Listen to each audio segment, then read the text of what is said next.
Hey everybody, this is Gail at Longmont Yarn Shop and I'm here to demonstrate making felted soap. This is a fun activity for all ages. You'll have the cleanest hands in town if you do felt making. So let's start out with the materials you need for felted soap. First off, a bar of soap. This happens to be Yardley soap that I found at the dollar store. One of the benefits of this soap is it has rounded edges. This is a bar of ivory soap that I broke in half. This is just the perfect size for little kids that are felting soap. This is what it looked like before I broke it in half. As you can see, it's pretty square. So another tool that I have to make things easier is this shredder. And what you can do is use it to shave off the corners to round them. So why do we need rounded corners? I will tell you. The other things you need besides soap, you need roving. Roving is from sheep, or you could use alpaca roving, but you need something that is not a superwash roving. You need water.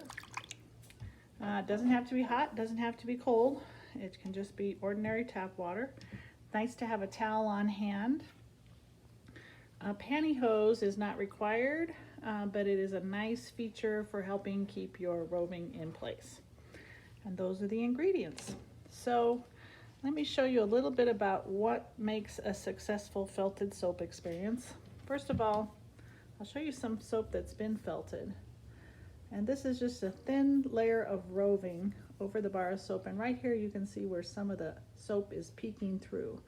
That's not always so desirable, so we're going to try to show you how to avoid that from happening. Here's an example of a felted soap that's got nice coverage and is wrapped nice and tight. And then there's some pieces of pencil roving that's used to embellish it. Kind of looks like coronary arteries on a heart. Must be the nurse in me showing up. Here is one of those small ivory soaps that's been broken in half, and this is well covered. That white is just actually a white roving that's underneath here. This is one that's got the little peekaboo soaps coming through. It's not the end of the world, but we try to avoid that with a nice even coverage. So the first step is you're going to get your soap and you're going to shave it if you need to round the edges. Again, it makes it easier to cover. I'll show you how to wrap this ivory soap with this really cheerful roving that I have here that's kind of Christmassy colored. What you want to do when you get your roving is you want to make it nice and feathery and airy. And you want to cover your roving in thin layers. And when we teach little kids how to do this, they're actually really good at this. We talk to them about wrapping your soap up gently like you're wrapping up a baby bird and just lightly covering the roving. What you want to avoid when you're wrapping up the roving is globs of roving. You want it to be nice and spread out. So I'm just feathering the roving over my soap. So here's a little peekaboo spot here that I do not like, so I'm going to do some more feathering and cover this up. You can see that I wrote on my Palm Pilot earlier today somebody's loyalty card to record.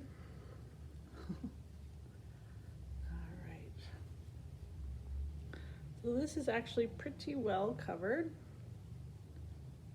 I do have a little peekaboo spot here, and I have some more of this red roving that I'm going to use to cover it up. You can do any kind of roving that you'd like as far as colors. As I showed you earlier, you can do a basic color of roving and then put thin threads of pencil roving over the top, or wisps of roving. So here is what I think is pretty well covered. I don't see any peeking through spots. That might be a tiny bit thin. So let me put a little bit more on top. But you want to make it nice and feathery and airy before you cover it up. Oop, I keep bumping my camera. That's okay.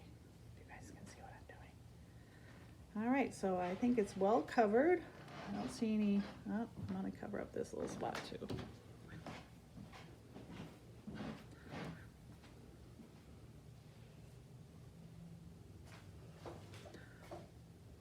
There we go. So that's well covered, and now I'm going to do a little, to make it a little more interesting, I'm going to take some white roving and maybe do some candy caney looking stripes across it. I don't know if these are candy caney, but they kind of, red and white looks great at Christmas time. Kind of cheerful, kind of fun.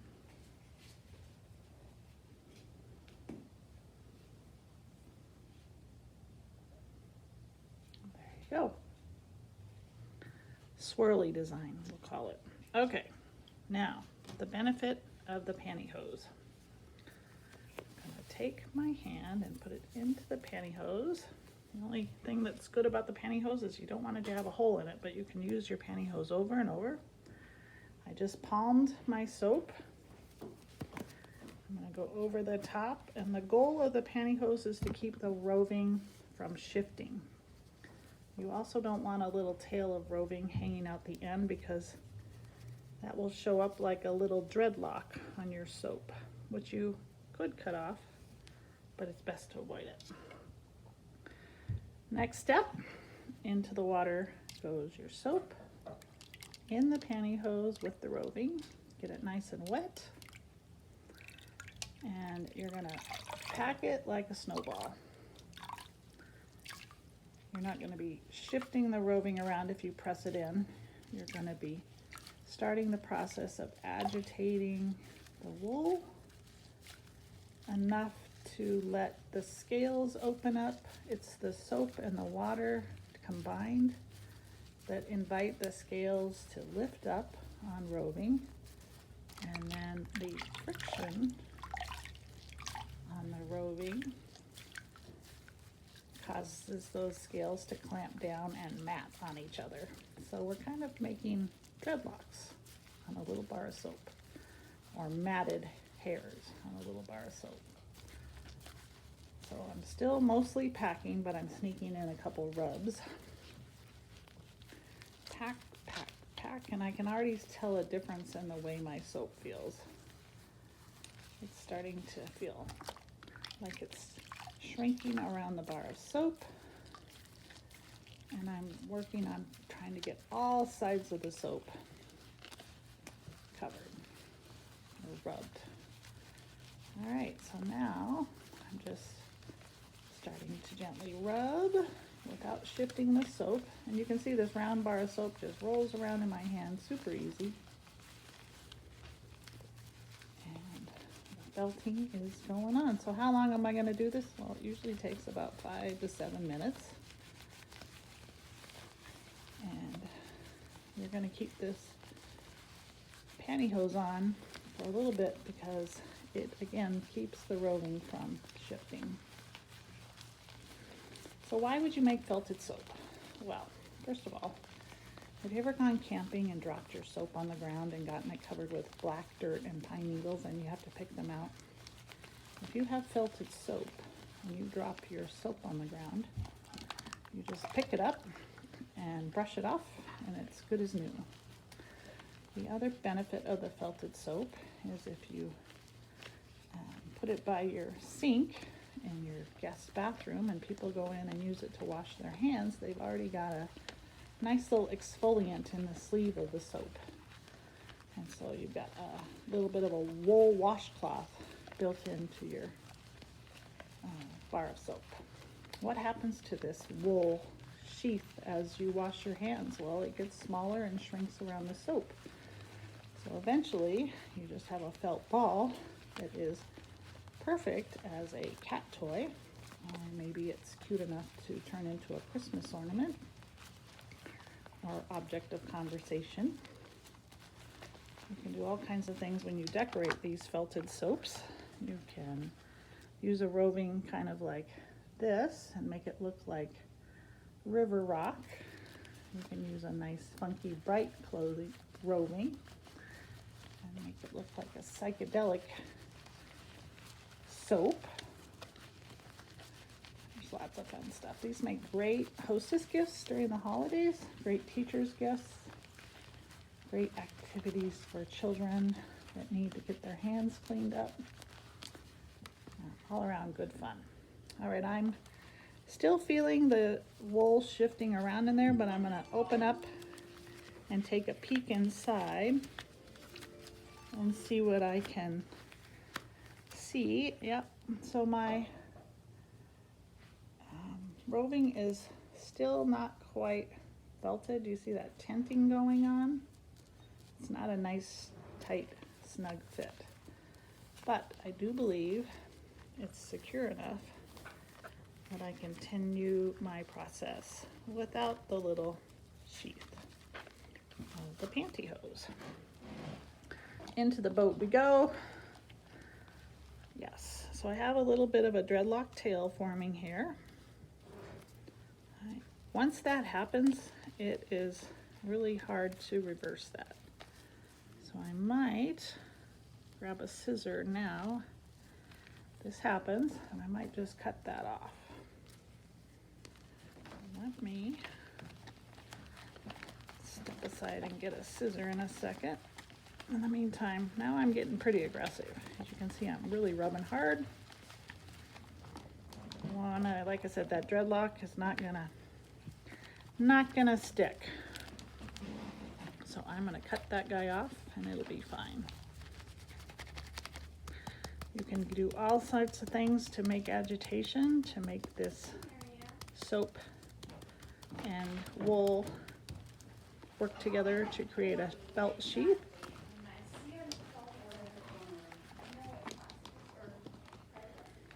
I've got quite a bit of soap going on in this water. But even just after a few minutes of more aggressive felting, can you see that the tenting is not nearly as obvious? And I'm gonna step aside and grab my scissor. This is me walking across the store and getting scissors. All right. I haven't had one of these little tails for a while. I must be out of my felting game. I'm just gonna cut it off. It'll be okay. I'll think of it as like a little umbilical cord or something that it was time to tie off. All right. Ooh, felting is fun and messy. That's why we have a towel. All right. Can you tell already that this is much firmer around the soap? The felting process is moving faster.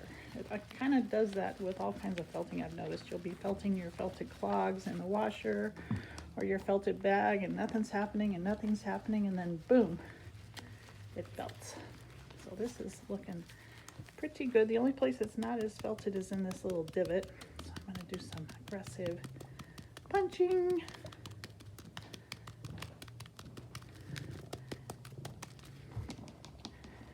And you're pretty much done, little felted soap. So again, the components you need to make felted soap: a bar of soap, preferably a soap bar that you have rounded off the edges because it's super tricky to get those square corners covered. You need roving, and make sure it's unusual you would grab superwash roving, but there is superwash roving out there, so do not try to wrap your soap with a superwash roving because it will not felt. A pantyhose makes for a great way to keep your roving from shifting when you're first starting the felting process. Just a knee high, or if you've got thigh high or long pantyhose, you just cut it off. And then our little shaver, if you find that useful for rounding off the corners of square soap, you can do that. Again, for little kids a great activity, but I recommend taking the ivory soap and breaking it in half. It's just the perfect size for little kids' hands, and you get 2 soaps out of 1 bar. And that's about it. So let me take this out, dry this guy off. And here is my felted Christmas soap. Whoop, slippery. Might be able to use a little bit more felting, but it's pretty much good. So, thank you for joining me. Welcome to Felted Soap at Longmont Yarn Shop. Bye.